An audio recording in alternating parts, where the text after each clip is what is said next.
Hey, I'm a spice head and I went for level 3 on the chili sauce, and that's got a kick to it.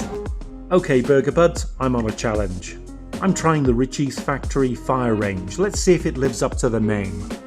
I went all in with their fire beef burger with nuclear sauce and a side of fried fire chicken with level 3 fire sauce, and of course a pink lava drink just to save my taste buds.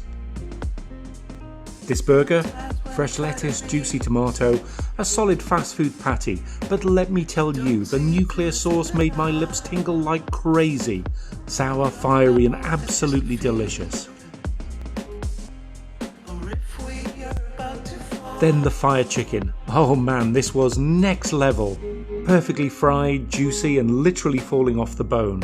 The heat was intense, but those cheese dipping sauces, lifesavers. I'm starting to sweat from the chili.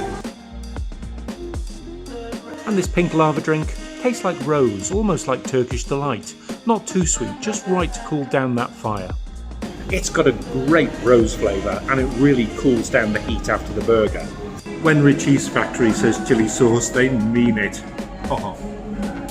I'm sweating bullets, but so happy. If you love heat, RICHEESE Factory is your new best friend. Just remember, it's not for the faint-hearted.